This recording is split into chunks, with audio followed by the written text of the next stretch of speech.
Welcome. You're listening to Ask the Doulas, a podcast where we talk to experts from all over the country about topics related to pregnancy, birth, postpartum, and early parenting. Let's chat.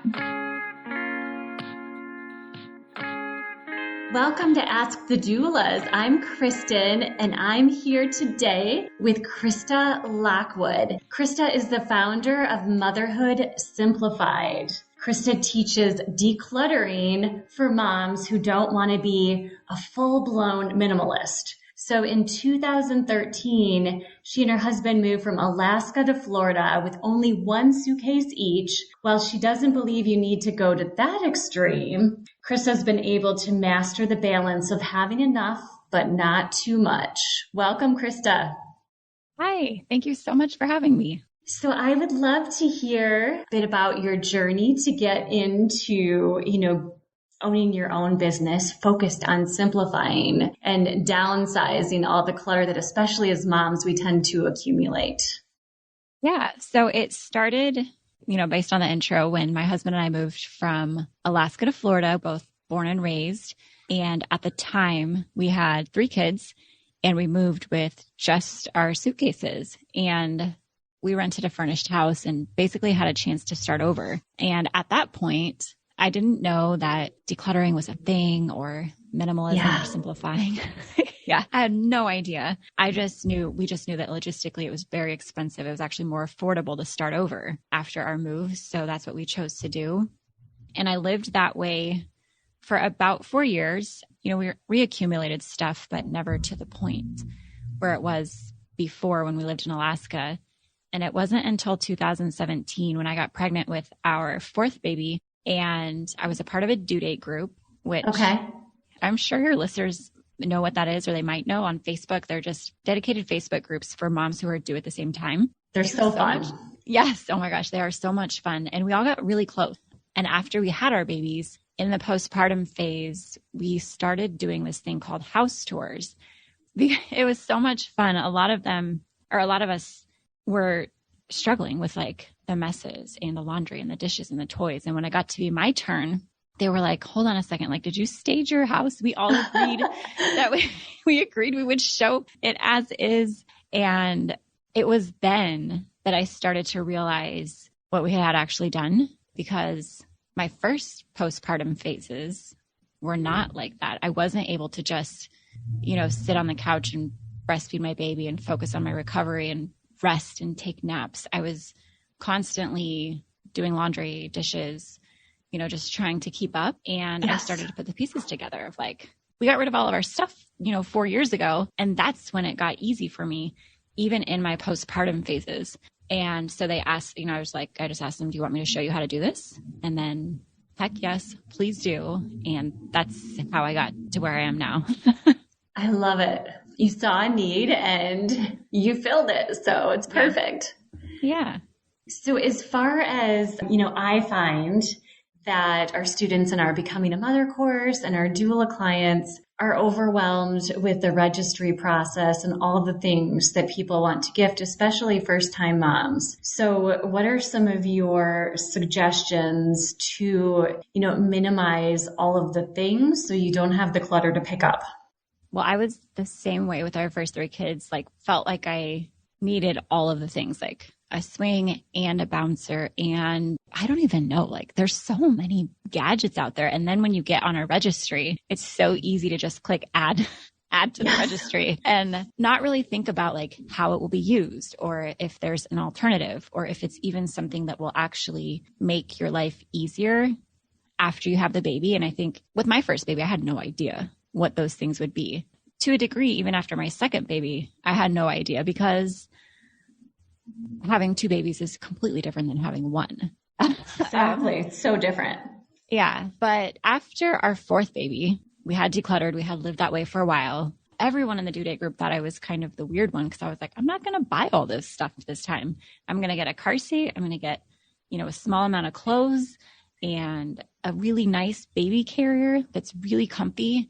I don't know if you have a recommendation, but I love the Lenny lambs. They're so soft. My kids are, it must be, they're 10 and 9. So I think I'm beyond. That might be a newer product, but I love the Ergo and the Mobi. Yeah, it's similar. It's just like instead of it being like a canvas, it's more of like a really soft linen, but still strong. So it's more flexible. Yeah. They're really nice. But I knew the basics of what I needed. And then I decided after they were born, I would get things as needed. And I did find that with having 3 older kids and a dog, having, like a small bouncer type chair where I could Yes. put her down quickly in moments and her be safe was worth getting. But I think sometimes we get so much in like preparation mode that we get all of these things unsure of if we'll actually need them. And then that becomes overwhelming because our house is full of all of this stuff. And ultimately then we have to end up cleaning it up and shifting it around our houses and making room for it and rearranging it. I would say just basics: food, clothes, a way to feed the baby, a way to keep it safe and held so that you can still move around, and then wait and see what you need as things come up. Even toys, like so many baby toys out there. You don't even Yes. need toys or like any of that.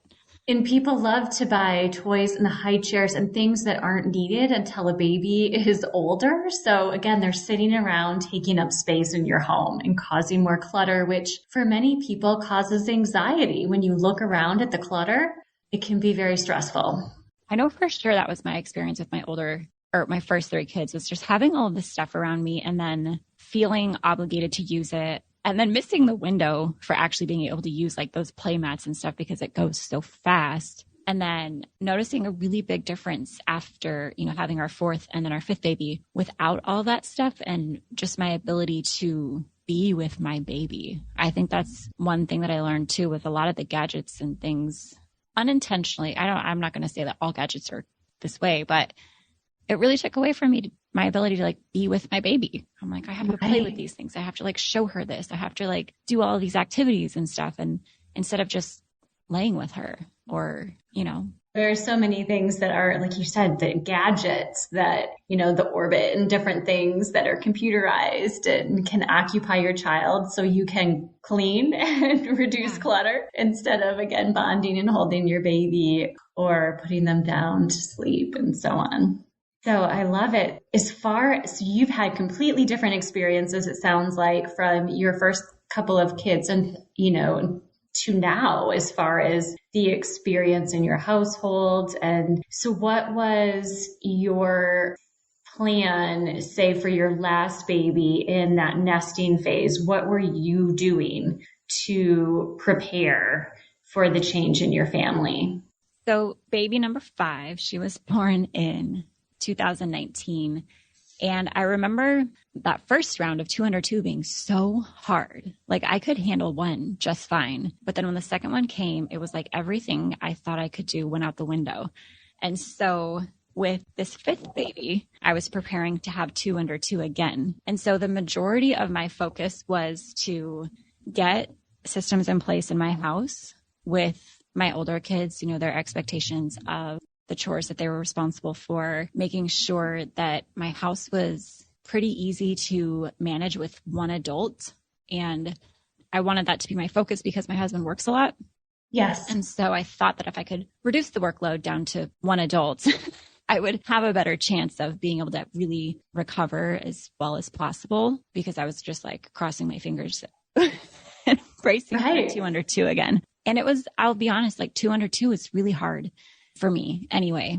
It's just, it was for me as well. I went through the same thing. Yes. Yes. You understand. It's just like, feel like the workload, not including day-to-day stuff of like groceries and meals and cleaning up messes, just quadruples. And so my focus was on mentally preparing myself for that, making my house as simple as possible, setting up those systems, but really just preparing myself to be ready to do the absolute bare minimum for about 2 years. I'm at the tail end of that now. Nice. How I'm even able to like be here with you right now is she's 2.5 now. Yeah, really preparing myself mentally to be okay with it being a very low key season where I'm not doing a lot of things outside of taking care of small children, being tired and trying to sleep.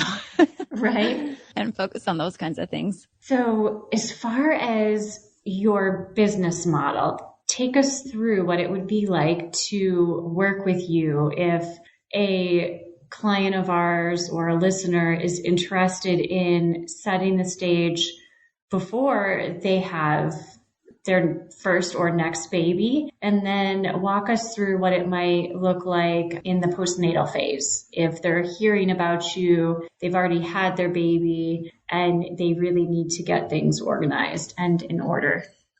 Yeah. So I've actually had a lot of moms come to me when they're pregnant and wanting to do this before they have their babies. And under the assumption that you have a healthy pregnancy, obviously you're tired and dealing with all of that. I always recommend doing as much as you possibly can before the baby gets here, because I feel like once the baby is here, it's just a different kind of workload, a different kind of 24/7 job for you, especially when they're teeny, teeny, tiny. I want moms to be ready for that. I want them to clear the space from their home so that they can be ready to just have that round the clock time with this tiny, super sweet baby, which I miss, to be honest. But I always recommend starting with the areas of your home that are going to have the most impact.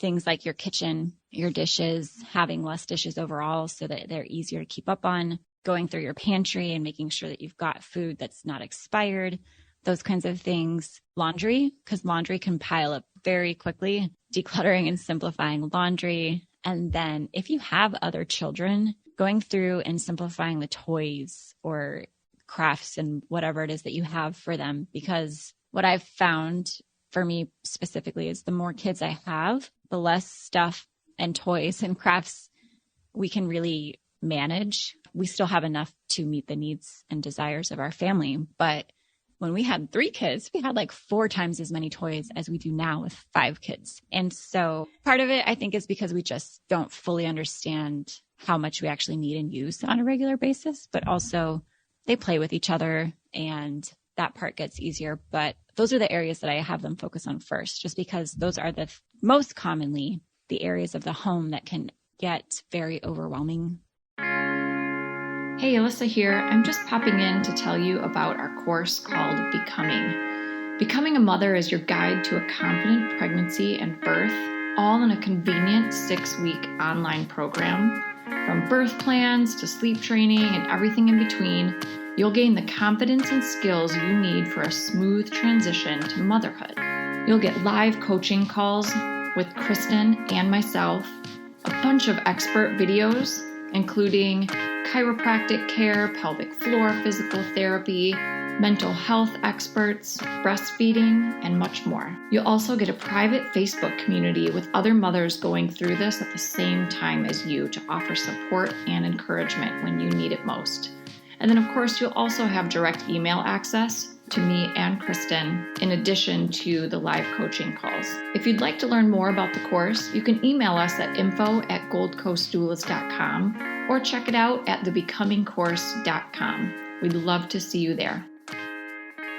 And I agree on the toys. I mean, family members and friends and kids start having birthday parties where friends attend, and it gets to be overwhelming. I always have my kids donate before Christmas or a birthday before they get more toys. It's what are we giving back? And so we can make space for new things. Yeah, that's a good rhythm to get into as well for them, so that they know we only have so much room, right? We don't have room to keep everything that we get every year. Right.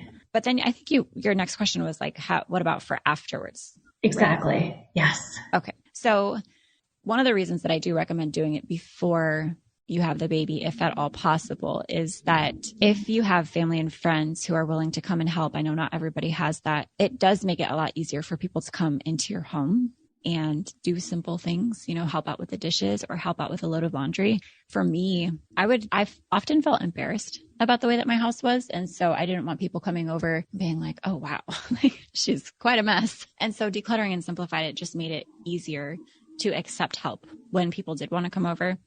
But if you don't get to it before baby, it's totally okay as well. I still would recommend focusing on those areas because you want to maximize, the effort that you put into, declutter the things that are going to have the most impact on your days And the most important thing is to not overdo it, because you are healing in so many ways. Exactly. And you do have time. Yeah, you do have time. And so if you can find someone who can give you just like tiny little bite-sized steps to take that will help you clear things out of your home efficiently and maximize your effort, that's really great. And of course, you can also just look around your house and ask yourself, like, what would be the best thing for me to have less of? Have less laundry or clothes, have less toys, have less dishes, and just kind of take note of that and figure out how you can give yourself some relief. I love it. So helpful. And as you said, it makes it easier for others to help after you've had your baby if they don't need to ask you where to put things and things are simplified. Or some of our clients have a parent or friend stay with them during that recovery period if their partner is working quite a bit during that time. So it makes it easier to have company. Yeah, that's an important note too. Like, even if they aren't coming to help you with, dishes or something like that, we have social needs as well. And I found myself with my first babies kind of isolating myself because I was, embarrassed to have people over unless I did a whole lot of work, prepare my house. Not that anybody cared, but I cared. But then I was also so overwhelmed that it made it difficult to leave my house and go meet people other places, because I'm like, there's so much I have to do at the house. Like, I can't go anywhere. I really love, as much as possible, to help moms make this easy for them so that they don't end up being isolated or feeling overwhelmed or, taking time away from being able to bond with their baby because they're cleaning up these messes or just trying to get ahead in their house. Exactly. So what are your top 3 tips for listeners, Krista, if they want to make some change or hire a consultant like you to help them simplify? So I would say just start with one thing. This is something that we do inside of our Facebook group every now and then, where we just share literally one thing that we're going to declutter. Maybe it's, something that's been sitting on your kitchen counter that you've been avoiding for a long time. Maybe it's, some dishes. Maybe it's a pile of stuff that's been sitting on your stairs. Like, literally just one thing, because that will get your momentum going. I think a lot of times the hardest part is when we think about what we're supposed to do and then we think about it forever, and it's so exhausting. And once you actually just take one step, you're like, oh, that wasn't so bad. And then you can take the next one.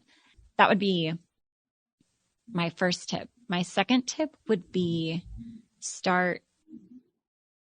just go declutter your spice cabinet, just to be really specific. Like, go declutter your spice cabinet, or if you don't have that, under your kitchen sink. Because if you go declutter one of those spaces, there's not a lot of sentimental stuff in there. You can do it while you're making dinner, or, when you've got to spare 5 minutes throughout your day. And it's all pretty simple stuff to get rid of, and it will give you a quick win. It will make you feel like you're making progress and like it's not so scary to declutter, not so daunting. Because I think sometimes when we think about decluttering our houses, we just see the whole house and we're like, oh my gosh, it's going to take forever. If you can just do a tiny little thing, it feels a whole lot less daunting. And the last thing that I would recommend is to just find some kind of a community who can help you along, right? Who understands it. If you're a mom, or if you are pregnant and about to become a new mom, find a mom group who knows about decluttering and can relate to you and will totally validate and understand the feelings that you have when you're just exhausted because you're pregnant or you just had a baby and your house is overwhelming, and they can brainstorm with you and strategize and just let you know you're not the only one who feels that way. And you mentioned you have a Facebook group? Yes, I do. Yep. It's called Motherhood Simplified, parentheses, the group. And there's about 40,000 moms in there right now. And we do monthly challenges. We've got a really good system for like asking questions and getting feedback, and really respectful, very high level, wonderful moms to learn from. I love it. And then how else can our listeners get in touch with you? You've got a website, you're on Instagram. Yes. Yeah. So you can, if you go to motherhoodsimplified.com, you'll find everything there. I've got a bank of blogs and free guides and podcast episodes and courses, whatever you like consume or use, you can find it on my site. You can join the group there. It's all right there, motherhoodsimplified.com.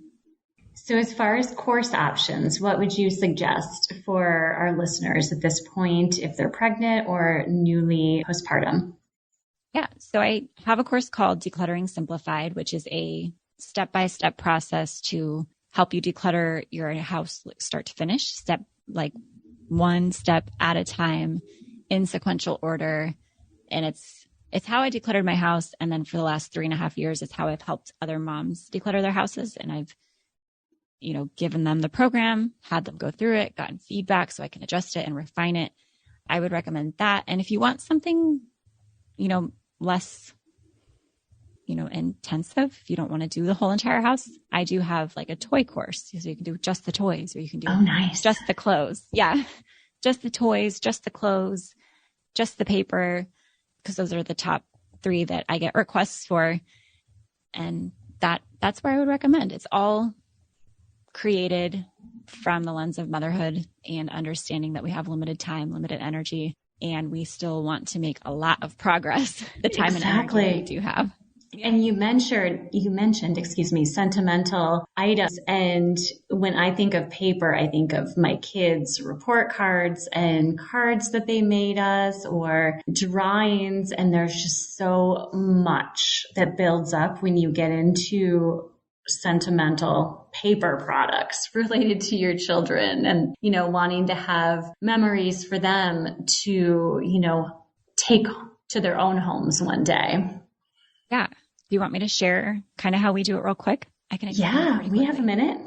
Okay. So we have 5 kids and we have tons of paper, right? They come home with school projects and all of that stuff. And a few years ago, actually maybe like 4 or 5 years ago, I had like 3 bins of papers and crafts and all of these special memories. And I decided to go through it with them. And what we found when we started going through it was that a lot of it was not special. Like nobody could remember what it was or when they made it. And so we went through and really got to curate our collection of, the memories that we did want to keep. And we condensed it down to about one large Rubbermaid bin. And so much better. Yes. And it feels so much better because we go through it about twice a year. At the end of the school year, we'll go through it again because we add to it all year. We'll go through it again. And it's really fun because everything in there is like a museum rather than an archive, where it's stuff that we really love and we laugh about it and it's fun to revisit. And then we do it again at Christmas time because the box is near our Christmas decor. And so we just pull it out for fun. So if you do have boxes of papers, I would recommend just going through it with your kids and revisiting the stuff. Like I found the weirdest stuff in there too. Like I bet a flyer for some fall festival. I'm like, why would we keep that? That's such a weird thing to keep. But yeah, go through it with them and have some fun. See what they remember and see what you remember. And the other thing that I found, especially when my kids were young, was that a lot of the papers and crafts that I kept were definitely things that were made by adults and then put my kid's name on it, for like Mother's Day and stuff, which is totally okay. And we kept some of them, but some of them I was like, we have so many other nicer things that really look like you made it. So that's how to handle the kid paper, which I know is a big deal for a lot of families. It sure is. Thank you for your tips, Krista. It was so great to chat. And I will be checking out your Facebook group and getting on my spice rack for sure. Yeah, thank you so much. Take care. You too. Thanks for listening to Ask the Doulas. For more information about Gold Coast Doulas, visit us on our website, goldcoastdoulas.com. We're also on Instagram, Facebook, and YouTube. If you like this podcast, please subscribe and give us a 5-star review. Thank you. Remember, these moments are golden.